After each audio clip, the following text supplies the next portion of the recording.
کہیں نہ سطر رہا، نہ حجاب رہا، نہ پردہ رہا۔ میں نے تو پردہ ہندوستان میں دیکھا ہے جا کر،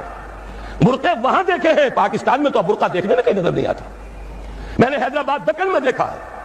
میرے 3 لیکچر ہوئے تھے حقیقت شرک کے موضوع پر مکہ مسجد میں، جس میں 5000 کے قریب مجھے بتایا گیا خواتین تھیں، 15000 مرد تھے، مسلسل 3 دن۔ یہ آج سے تقریباً 6 سال پہلے کی بات ہے، لیکن وہاں میں نے وہ جب جلسہ ختم ہوا ہے ہر عورت کو دیکھا کہ وہ برقعے میں تھی، مکمل برقعے کے اندر۔ لیکن یہاں تو آپ کراچی میں جا کر دیکھیے، برقع نام کی کوئی شے نہیں، وہ تو آپ یوں سمجھیے کہ وہ معروف نہیں منکر بن گیا ہے، اب اس کے اوپر فضلے چست ہوتے ہیں۔ یہ مخلوط معاشرت جو ہے، جس کی وجہ سے کہ مغرب میں شرم و حیا کا دیوالہ نکلا، گھر کا سکون ختم ہو گیا، ان سے پوچھئے روتے ہیں، ان کا گھر کا خون، فیملی لائف شٹر ہو چکی، خاندان کا نظام درہم برہم ہو گیا، اولاد الٹی پھرتی ہے، میاں بیوی دونوں کام پر گئے ہوئے ہیں، شام کو تھکے ہوئے آئے ہیں، بچے اگر آ گئے اسکولوں سے واپس تو اب جو کچھ کر رہے ہیں کوئی ان کی دیکھ بھال کرنے والا نہیں۔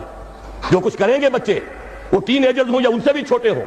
جنہوں نے اکثر وقت جو ہے ٹیلی ویژن دیکھ کر گزارا ہو، وہ جو کچھ کریں گے اس کا قیاس آپ کر لیجئے، مجھے یہاں کہنے کی کوئی ضرورت نہیں۔